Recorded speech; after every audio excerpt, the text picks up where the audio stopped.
Ну і я дякую Богу, що так сталося, що поки за час війни нікого не довелось вбивати. Бо потім з цим жити. Але я до цього готовий. Я тримаю зброю, знаю, що точно, якщо я побачу ворога, він буде вбитий.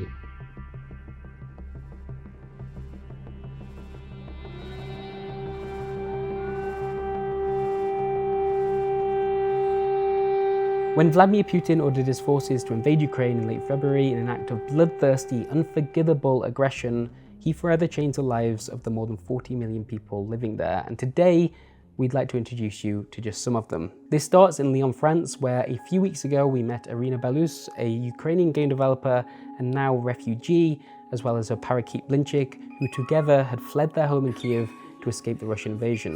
Irina works for the game studio Frogware, which you might know for its long-running Sherlock Holmes games, or 2019's The Sinking City, and unlike the majority of her male co-workers, she wasn't prevented from leaving the country due to martial law, which currently states that any able-bodied man between the ages of 18 and 60 must remain in Ukraine should they need to fight. We spoke to Irina in the beginning of May, almost 2 months after she'd arrived in France. I didn't want to leave, but my relatives told me that if someone has to survive, it has to be Irina, kind of yes. Yeah, but they're fine. Yeah. Luckily, they're fine.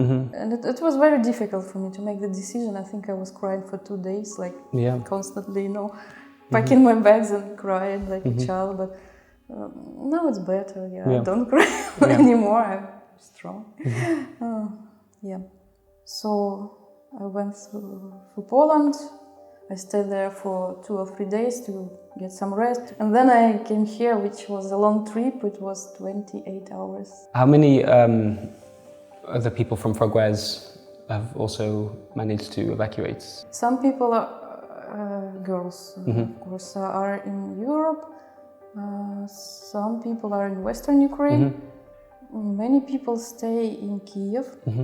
And also we have 2 people in Kherson, and we lost connection with them 2 days ago. So because the internet was disrupted. Right. So we have 2 people in occupation. Yeah. Do you know if your home is okay?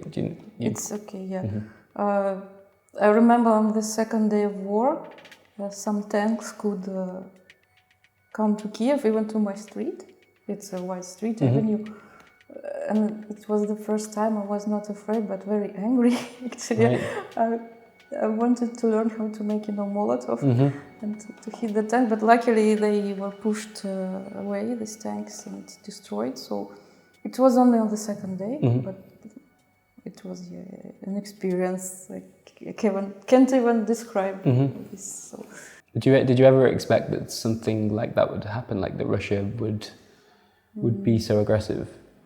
The tension was growing 2 weeks before the event, so I was, afraid every day, but I thought it would not happen because it's crazy.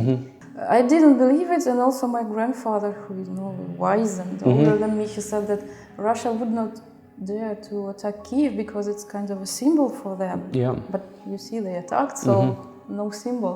My friend and her family, on the first day they escaped to Vorzel, if you know, it's a small city near Bucha. They thought it would be safer there, but it was occupied, and we lost connection with her and her family. So we were, trying to find some contacts, some volunteers, some contacts in army. I don't know, to try to at least to know what's going on there and try to evacuate them.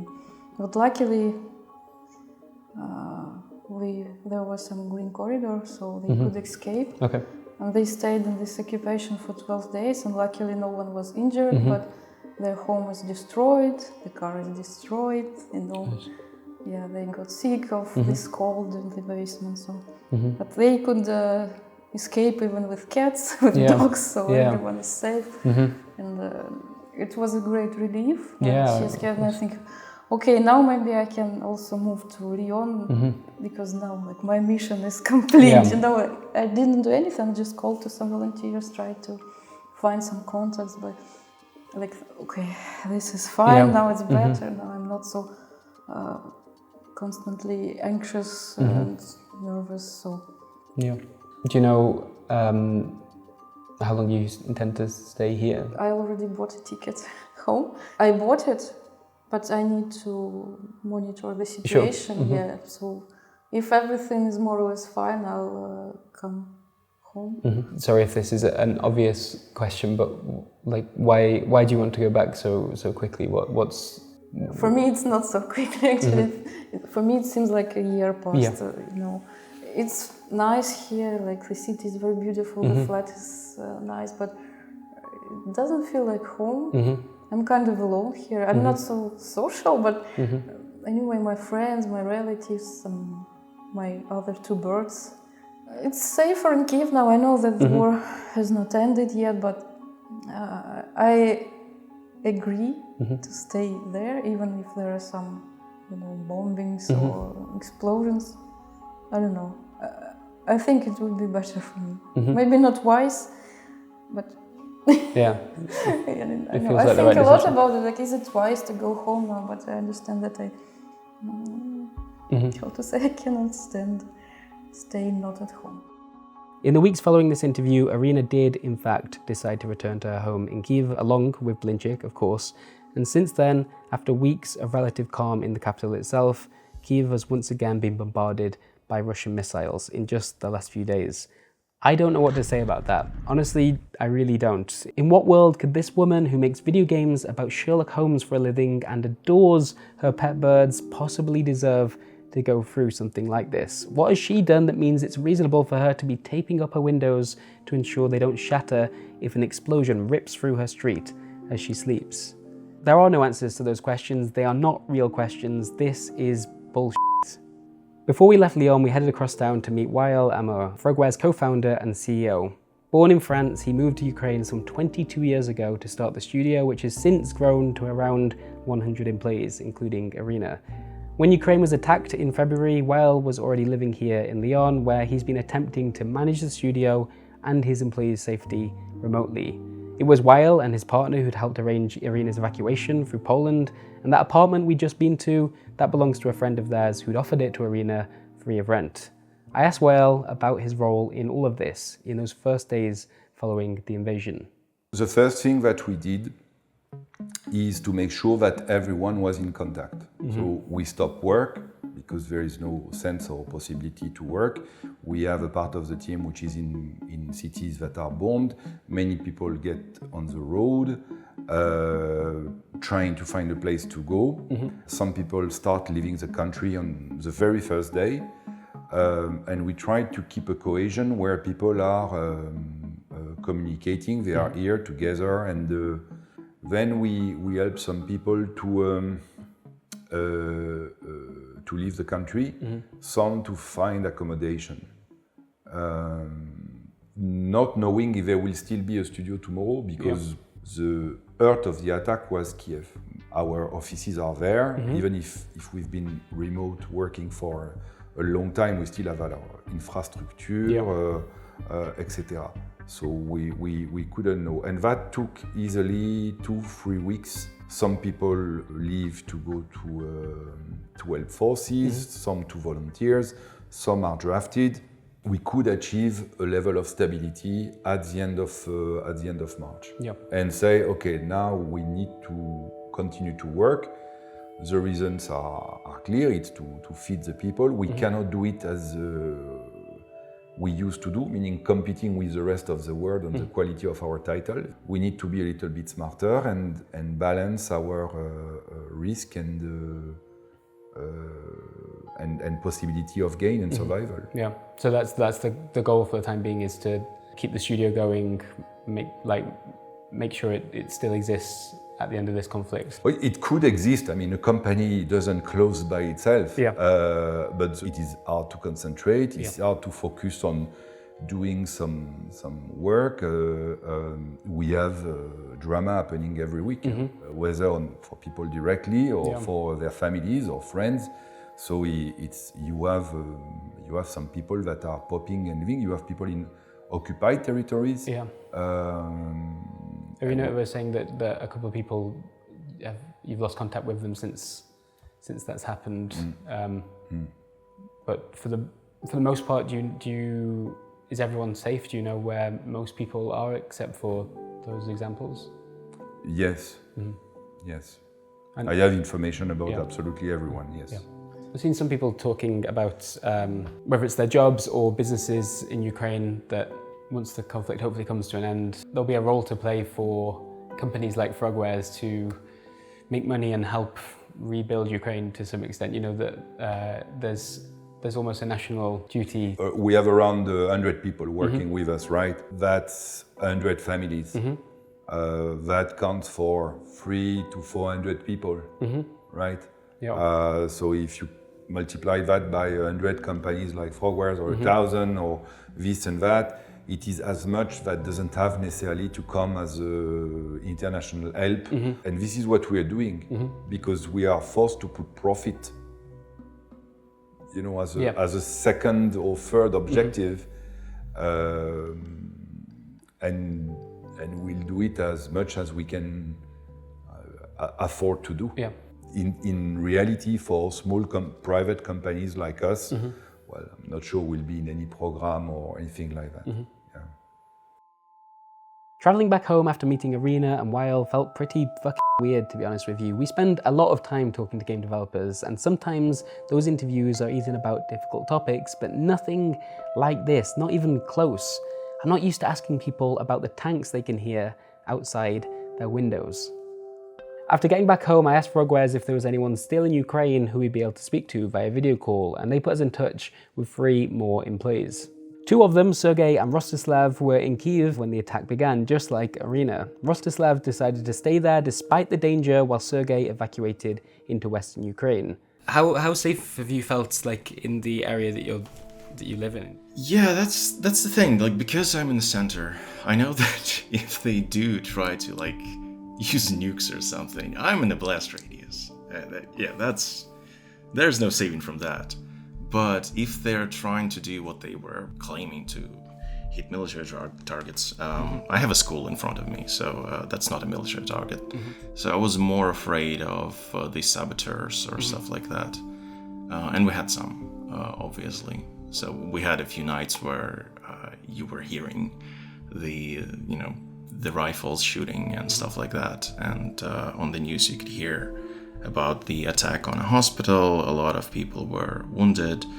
But again, like most of it wasn't closer to me. It was closer to the outer parts of Kyiv. And then you would start hearing the sound of shelling.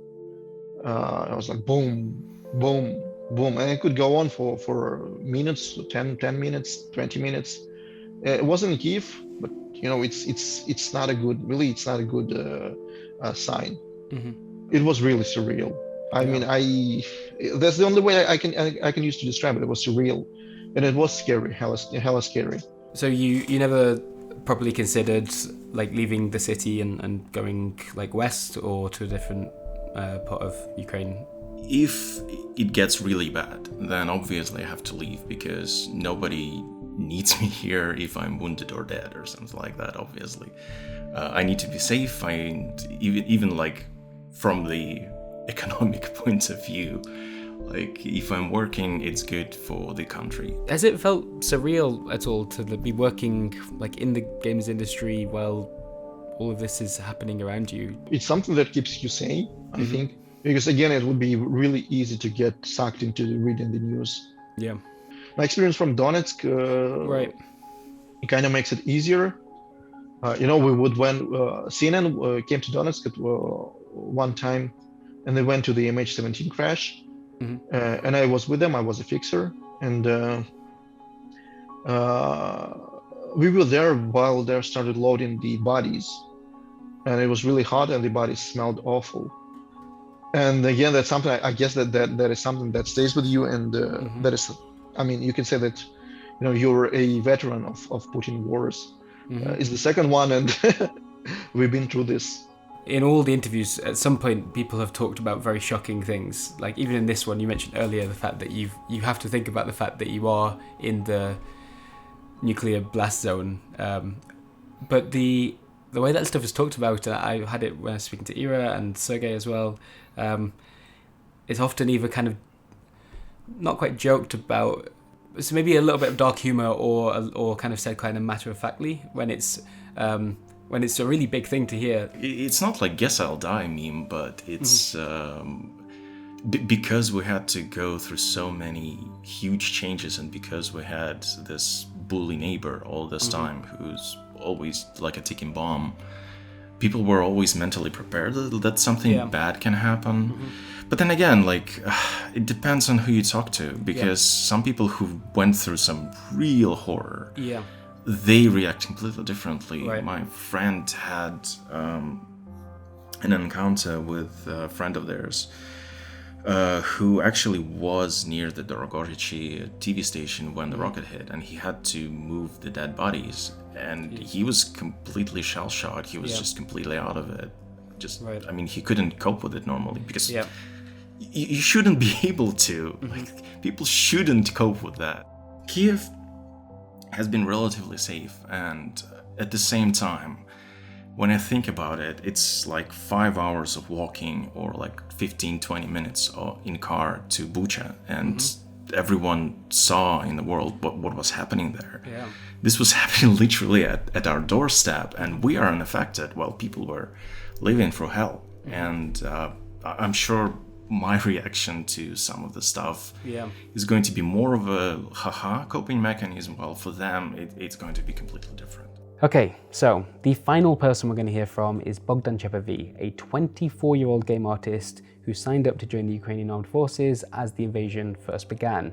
In this case, we weren't able to set up a video call directly, but instead we sent over a list of questions, which Bogdan then recorded answers to and sent back to us when he could. Here are those answers. Привіт, я Чеповий Богдан. У Frogware вже 2 роки працюю. Встиг попрацювати 3D-художником над проєктом Sherlock Holmes Chapter 1. З чудовою командою. Обожнюю всіх вас. Якщо дивитесь, привіт. Скучив за нашими Milestone Party. І просто за дружньою атмосферою.